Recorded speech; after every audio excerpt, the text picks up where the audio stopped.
When you want your spring break to feel like... and your kids' pool day to feel like... and your hotel bed to feel like... ooh, and room service to feel like... because at Hilton, hospitality feels like... Your cabana's ready. Would you like fresh towels? It matters where you stay. Book now at Hilton.com. Hilton, for the stay.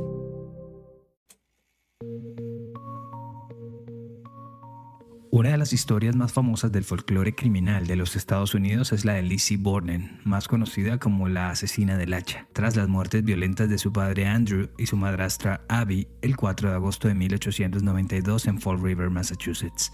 La mujer, entonces de 32 años, fue la única sospechosa de los hechos, ya que era la única que estaba en la casa cuando ocurrieron y la primera en descubrir los cadáveres. Así que cuando les avisó a sus vecinos y a la policía de lo sucedido, todas las miradas y sospechas recayeron sobre ella. El juicio se fijó para junio de 1893. Y como nunca se pudo encontrar el arma usada en los hechos o ropas manchadas de sangre de las víctimas o algo que contradijera su versión de que justo esa mañana estuvo trabajando en el granero de la casa, la mujer fue declarada inocente. Pero aún en libertad, siempre se la consideró como la responsable de los hechos y con ese terrible apodo, la asesina del hacha, se fue a la tumba el 1 de junio de 1927. Pero una cosa es matar al padre y otra hacerla de la forma tan sangrienta y tan descarnada como lo hicieron Gabriela y Silvina Vázquez. Yo soy Luis Badel y en este capítulo de Crímenes Bizarros hablaremos de ellas dos, más conocidas como las hermanas satánicas, quienes asesinaron a su padre, motivadas por una oscura fuerza sobrenatural.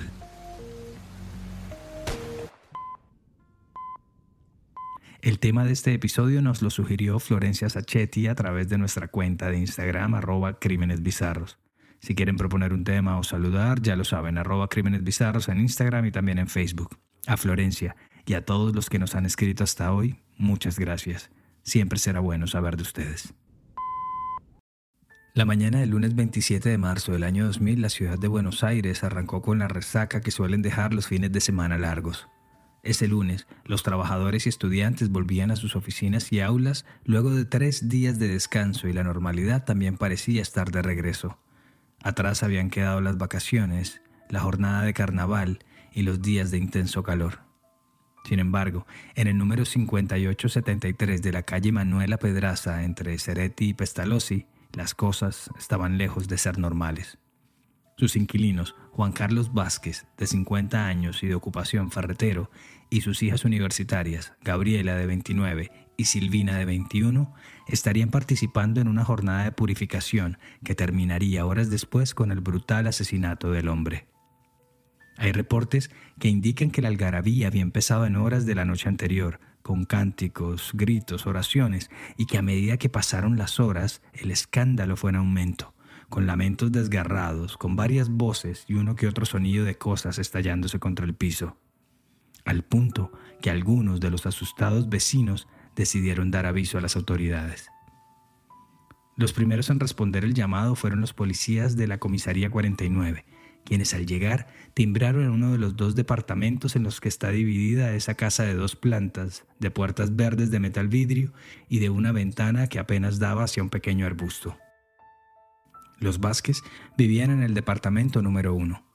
Todos los artículos de prensa consultados coinciden en afirmar que nadie respondió al sonido inicial del timbre y que luego uno de los uniformados decidió dar un vistazo por entre las rendijas de los vidrios de la puerta para ver qué estaba pasando al interior de la casa. Y la escena que vio fue dantesca. Era como ver una película gore en vivo y en directo. Un artículo del diario La Nación del 9 de marzo del 2020 dijo: oficiales y suboficiales de vasta trayectoria, de ojos entrenados y memoria curtida, afirmaban no haber presenciado jamás algo siquiera parecido. A través de la rendija vio a un hombre mayor acostado en el piso, desnudo, mientras encima de él una mujer, mucho más joven y también desnuda, que le apuñalaba el torso y el pecho sin detenerse. Los uniformados avisaron a la central de lo que estaba sucediendo y sin pensarlo 2 veces irrumpieron en la escena del crimen, a la vez que le dieron aviso al juez penal de turno Julio César Corbalán de la Colina. La escena era más o menos así. Juan Carlos, de 50 años, Yacía desnudo, agarrado de la baranda de la escalera que subía a la segunda planta, y parecía flotar sobre un charco de sangre. Su hija menor, Silvina, estaba desnuda sobre él, y era quien lo estaba apuñalando sin compasión con un cuchillo tramontina. Sus brazos, pecho y rostros estaban cubiertos de salpicaduras de sangre. La otra hija, Gabriela, o Gaby como la llamaban, parecía estar herida, absorta. Estaba semidesnuda y apenas cubierta por una camiseta, ensangrentada a poco menos de un par de metros de su hermana y de lo que quedaba de su padre. Momentos antes que llegara la policía, llamaban, pero yo al ver, al forcejear con mi hermana y ver que no la podía parar, y fue cuando me empezó a atacar a mí, el policía me llamaba para que abriera la puerta, pero yo tenía un gran miedo, quedé paralizada por el miedo que no me podía mover. Así lo narraría la misma Gabriela años después en una entrevista posterior al canal Telefe en su ciclo Historias del Crimen. La escena la completaban velas encendidas, biblias abiertas, vasos y tazas con bebidas y brebajes desconocidos a primera vista, y espejos rotos, boca abajo, como para que nadie pudiera verse en ellos. El olor a sudor y a sangre prevalecía. El grado de delirio y desconexión era tal que las mujeres no reaccionaron rápidamente a la presencia policial. Eso sí, en cuestión de segundos, Silvina se abalanzó sobre Gabriela y trató de acuchillarla también, a la vez que gritaba: «Que salga el diablo, que salga el mal». Y también: «Satán está acá, salió de él», apuntando al padre, «y ahora está en ella», apuntando a su hermana. Fue entonces cuando los oficiales, tal y como lo dejaron consignado en su reporte, lograron separarlas y reducirlas, no sin antes sentir una suerte de descarga eléctrica, un chispazo, cuando las tocaron por primera vez. Otro de ellos, que prefirió mantener su identidad, le dijo al medio Página 12 que incluso la menor de las mujeres hablaba con un tono de voz ronca, como de hombre, y decía ser el purificador. Al rato llegó la policía científica, los forenses y más uniformados de apoyo. El alboroto se había salido a la calle y el lunes por la noche del barrio Saavedra se había visto interrumpido por el caos. Los investigadores revisaron a fondo la casa y encontraron que ningún espejo estaba en pie, y que en el piso del baño había restos de vómito, materia fecal y sangre. De inmediato las mujeres fueron transportadas al Hospital Pirovano sobre la avenida Monroe, a unos 4 kilómetros de su casa en el vecino barrio de Coglan, a donde les practicaron toda clase de pruebas psicológicas y por supuesto psiquiátricas. Según el mencionado artículo de La Nación, María Emilia Bertucci, psicóloga del Pirovano, dijo en su declaración judicial que cuando recibió a Silvina, la joven no paraba de cantar: «Oh Señor, te amo Señor, ya se fue Satanás». Gabriela, por su parte, en otra habitación y atendida por otros profesionales, decía en retahíla: «Satán gobierna el mundo, el mal nos busca para destruirnos, necesito un exorcista y Silvina también lo necesita».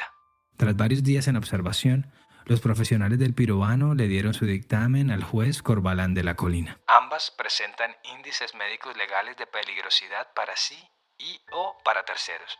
Se recomienda la internación psiquiátrica en un instituto de máxima seguridad. Por lo que el juez Corbalán decidió remitirlas a la unidad 27, un reclusorio al interior del Hospital Neuropsiquiátrico Braulio Moyano, en Barracas, al sureste de la ciudad, para seguir en observación médica. Y cuando las cosas estuvieran un poco más calmas, tratar de encontrar los motivos o las razones que las llevaron a cometer estos actos. De vuelta a la escena del crimen, además de las sangrientas imágenes del primer piso, se reportó que en uno de los cuartos de la segunda planta había 3 colchones en el piso, mientras que en el otro había una cama con mucha ropa apilada encima de ella. A su alrededor también encontraron velas, pedacitos de carbón apagados, inciensos, aceites, brebajes y otra Biblia manchada. También llamó la atención que no había fotos familiares y que lo que parecía ser una estampita de la Virgen, la única imagen religiosa en todo el lugar, resultó ser un almanaque, un calendario de un lugar llamado Centro Alquímico Transmutar. De nuevo en la planta baja, los investigadores también notaron que pese a las salpicaduras y a la capa de sangre que se iba coagulando poco a poco, la escena parecía haber sido predispuesta para los hechos. Los muebles de la sala y el comedor habían sido movidos, adosados un poco hacia las paredes como para dejar un espacio suficiente en la mitad del salón. De igual forma, las ropas de Juan Carlos, su camisa, pantalón e interiores estaban metódicamente doblados, acomodados uno sobre otro y puestos en un sofá de la sala, lejos del lugar de los hechos. lo que permitiría descartar que haya habido algún tipo de forcejeo o se haya tratado de un ataque sorpresa. Y así lo corroboró la autopsia oficial. Se trata de un homicidio posiblemente con consentimiento del hecho por parte de la víctima. La gran mayoría de las lesiones son vitales. La víctima se desnudó por sus propios medios y no se ha resistido prácticamente a ser flagelada. Y eso que se trató de un ataque descarnado. El cuerpo del ferretero tenía más de 130 cortes de cuchillo, algunos profundos y otros más superficiales, como si estuvieran tratando de despellejarlo. También tenía lo que parecían ser mordidas en la cara, principalmente en el pómulo izquierdo. Le habían arrancado los párpados, presentaba una cortada en la ingle y cortes en su cuero cabelludo, así como la oreja derecha le había sido cercenada. Además, tenía varios signos dibujados en su frente, así como un círculo con un triángulo en su interior, tallado, escrito a cuchillo en su torso, símbolo que en el mundo de lo esotérico se relaciona con la eternidad, el balance entre el cuerpo y la mente, o como protección contra los espíritus, entre otros. Y es que ese temor ante las fuerzas paranormales fue la razón principal para que sus hijas y él mismo hayan decidido proceder con semejante ritual.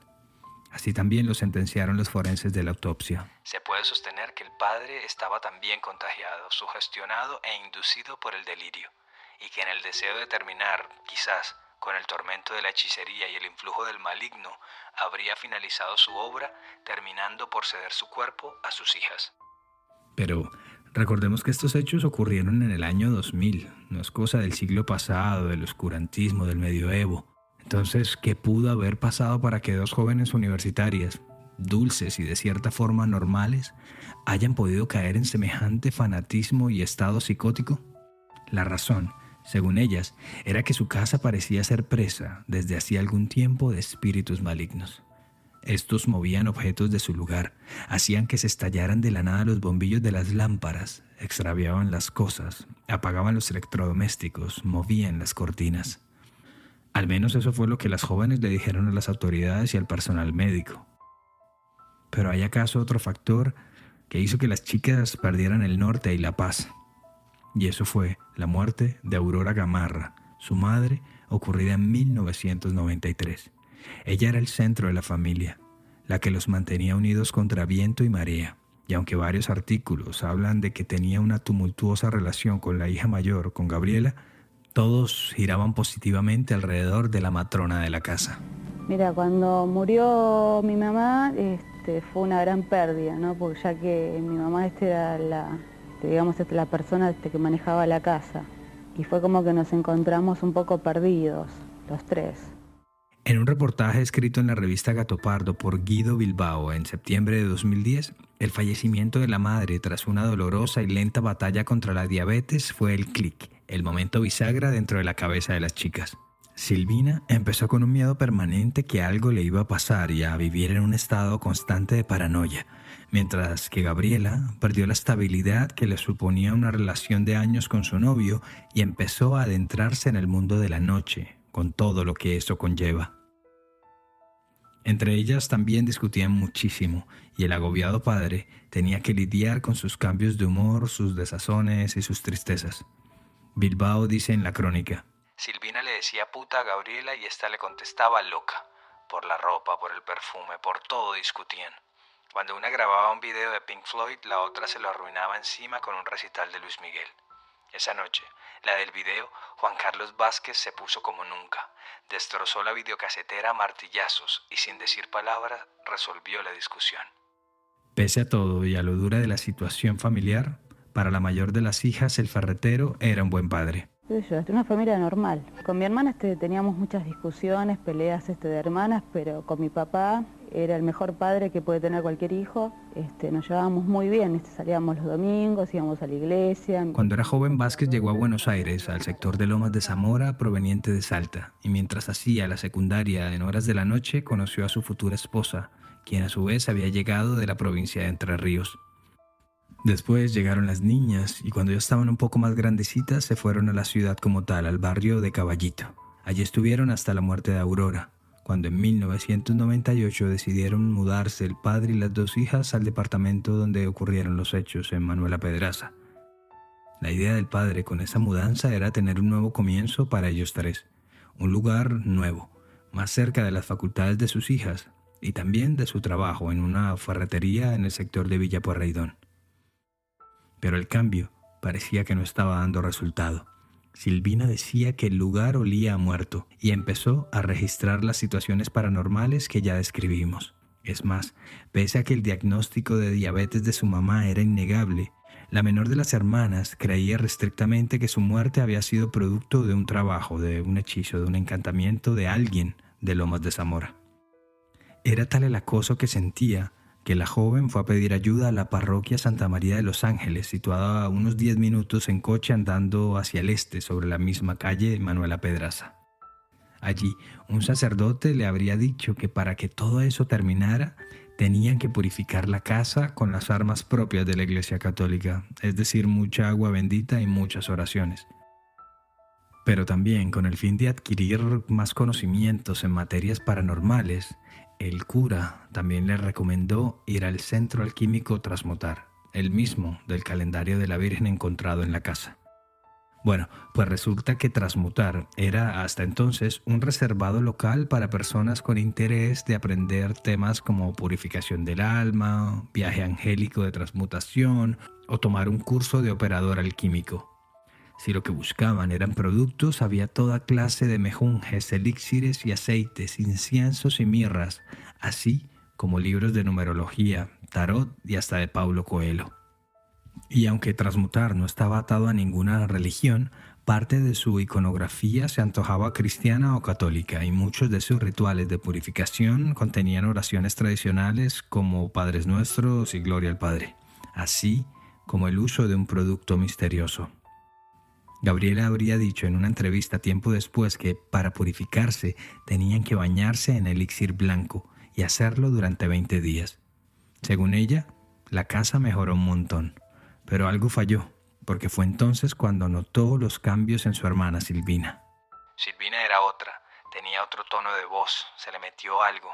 Dormíamos los tres juntos en el mismo cuarto por miedo. Vimos la cara del diablo en el espejo y por eso papá los rompió todos. La situación llegó a tal punto que Silvina convenció a su padre y a su hermana de ir con ella a Transmutar. Silvina habría durado más tiempo asistiendo, mientras que Gabriela solo fue un par de veces. Es más, los rumores hablaban de un posible romance entre la menor de las Vázquez y el director de Transmutar, de nombre Sergio Echeverry, quien, por cierto, siempre negó cualquier relación directa o indirecta con el parricidio. Buenos Aires, 10 de mayo de 2000. Desde el lamentable acontecimiento de dominio público, mi buen nombre y honor, Transmutar y su personal, nos hemos visto seriamente afectados por una sucesión de informaciones totalmente erróneas y carentes de todo sustento, dado que somos totalmente ajenos al mismo, ya sea de forma directa o indirecta. El jueves 23 de marzo de ese año 2000, 4 días antes de los hechos, la familia había decidido hacer un ritual de purificación juntos. Tomaban un brebaje que les iba a producir arcadas para luego vomitarlo. Leerían el Salmo 119 sin descanso, también haciendo oraciones, cánticos, sollozos. Además, deberían vestir la menor cantidad de ropa posible. Estaban entrando en un trance místico. Silvina estaba tan convencida de la energía que les acosaba que el domingo 26 tocó el apartamento de la planta superior donde vivía Jorge Eduardo Escarcela, el dueño del apartamento que rentaban. Me tocaron el timbre para preguntarme si en el domicilio donde vivíamos había muerto alguien o si en el terreno hubo en algún tiempo un cementerio. Les contesté que antes funcionaba un taller de pulido de vidrio. Ahí me informaron que habían ido a ver un cura y que les había dicho que en la casa rondaba un alma en pena y que para que se fuera debían rezar constantemente. Le dijo Escarcela al diario La Nación. En esos días, Silvina pensó o sintió que su padre tenía un muñeco diabólico en su estómago. Como diría después, era el mismísimo demonio que se le había metido dentro. Gabriela, quien vivía toda esa exaltación en menor grado de paroxismo, también empezó a creer en la teoría de la posesión demoníaca de su padre. En este punto empezarían a tener más sentido algunas características de la escena del crimen. Primero, la desnudez, ya que como lo sugirió Transmutar, esa purificación debía hacerse escasos de ropa. Segundo, la profundidad de algunas de las heridas de Vázquez. De acuerdo con lo que dijo Silvina en medio de la investigación, ella simplemente estaba tratando de despellejar, de quitar las capas con las que el demonio estaba cubriendo a su padre. Papá se entregó como un cordero y le empecé a cortar la piel. Lo corté para descascarar al muñeco y ver a papá de nuevo. Y tercero, la ausencia de heridas defensivas en las manos o en los brazos, así como las líneas que dejaba la sangre fluyendo hacia abajo desde el propio lugar del corte, que dieron a entender que Juan Carlos se dejó hacer estas incisiones estando de pie. Así lo constató el reconocido médico forense Osvaldo Raffo en un especial de Telefe.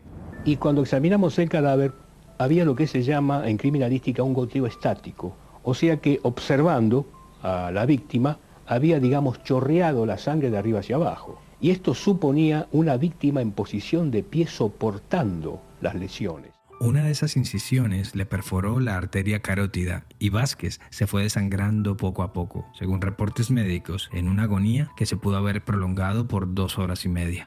Otro cabo suelto que se pudo aclarar fue la importancia de la madre ausente en todos estos hechos, pues según 2 agentes que llegaron al lugar en el momento del crimen, de apellidos Lucero y Santangelo bajo el mando del comisario Juan Carlos Hammersmith, Silvina también gritaba: «Ahora recemos por mamá, mamita, mamita, te vengamos, hermana, hermana, liberamos a papá del demonio, y ahora te voy a liberar a ti». Acto que en efecto intentó cuando se le abalanzó encima a su hermana, pero que fue detenida justo a tiempo por los uniformados.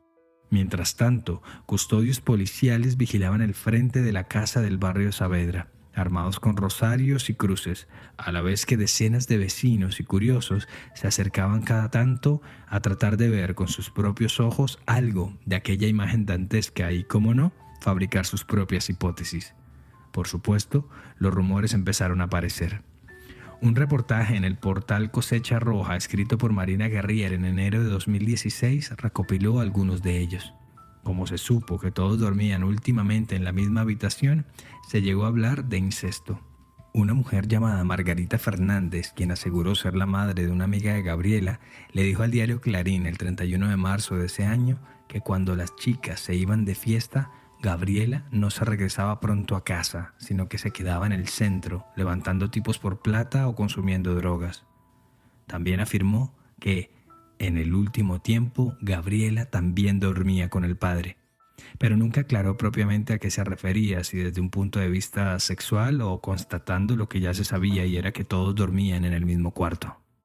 Hubo otros curiosos que llegaron a hablar de canibalismo o de que a Vázquez le habían sacado los ojos y que había signos satánicos por doquier.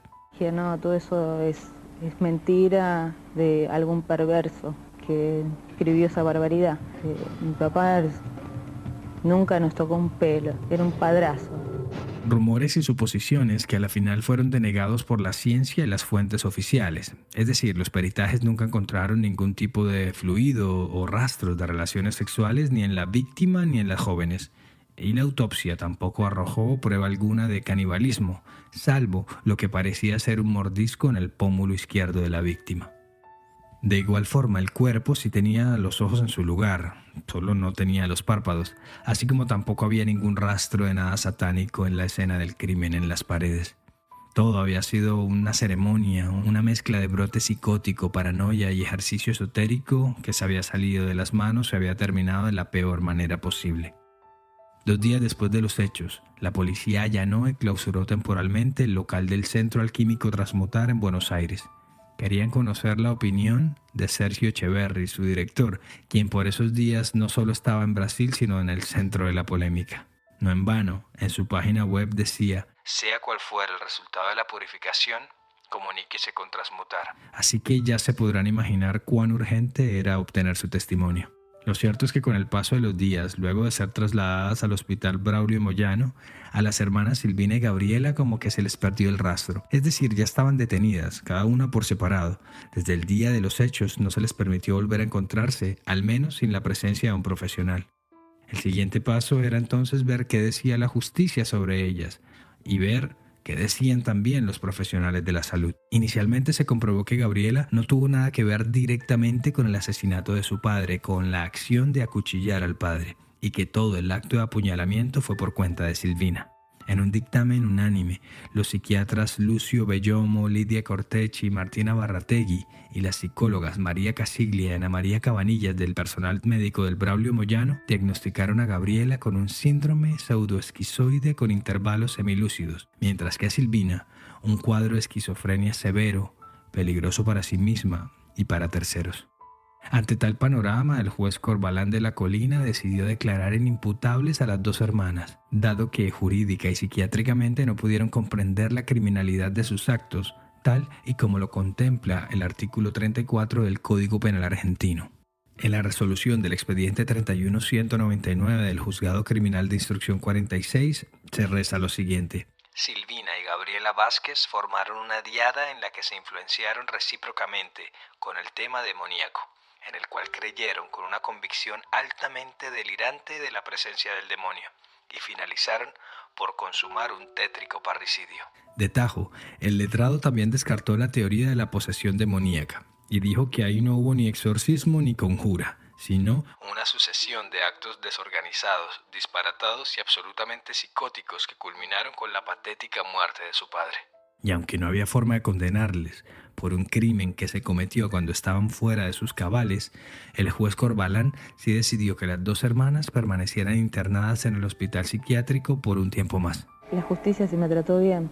Y yo en su momento digamos que no, porque primero me encerraron y después me juzgaron, me trataron de loca y de asesina. Poco después, el caso se apagó por completo. La noticia del parricidio de Saavedra cada vez quedaba más antigua con los nuevos hechos que también acaparaban titulares. En abril, por ejemplo, el escándalo de corrupción en el Congreso, las coimas de parte del expresidente Fernando de la Rúa a senadores. En mayo, las elecciones porteñas. En junio, el suicidio del médico René Favaloro o la muerte del popular cantante Rodrigo.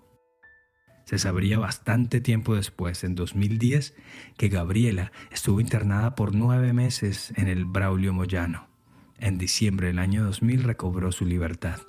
Y lo primero que hizo al salir fue ir a una peluquería a darse un nuevo look, una suerte de maquillar su pasado y dejar atrás el horror. Por unos meses vivió al lado de su tía Nicéfora, hermana del fallecido Juan Carlos, quien era evangélica y la obligaba a leer la Biblia para que el diablo no la atrapara de nuevo. Después de los calabozos de la Unidad 27, Gabriela sabía muy bien que era lo más parecido al infierno, así que decidió irse de la casa de su tía y rehacer su vida sola. Trabajó en telemarketing y también en una remisería. Es más, en 2002 conoció a un chico con el que se fue a vivir en pareja y con el cual quedó en embarazo. Pero un año después, su novio se enteró de su pasado, de ese secreto a voces que ella pretendía olvidar, y se alejó para siempre de los dos. Es que era una verdad un poco difícil de afrontar, y eventualmente ella tendría que decírselo a su hijo.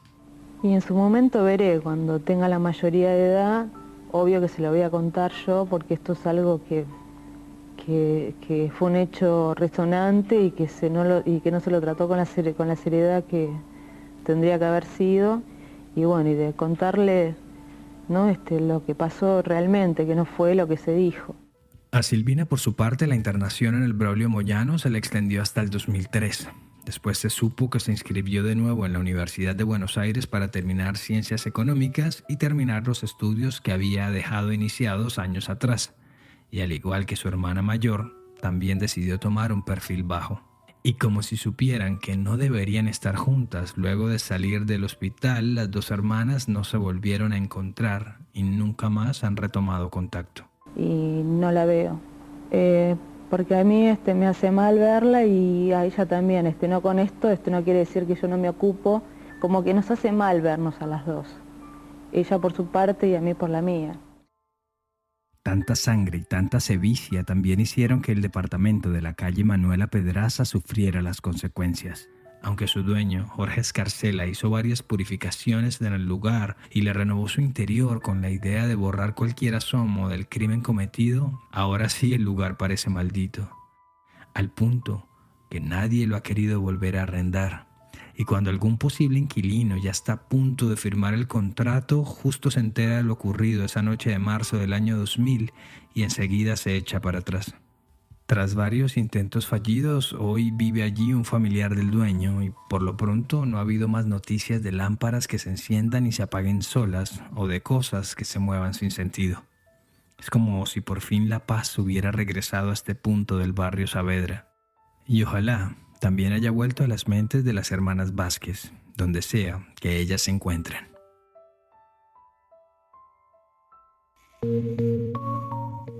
Gracias por llegar al final de esta edición de Crímenes Bizarros, un podcast de Iguana Media. Este episodio fue escrito y producido por mí, Luis Badel. Y ya lo saben, suscríbanse en sus plataformas digitales favoritas y pasen la voz con sus amigos. Cualquier mensaje o sugerencia de temas lo pueden hacer en @crímenesbizarros en Instagram o Facebook. Y para mayor información sobre el tema de hoy, visita iguanamedia.net. Nos escuchamos a la próxima.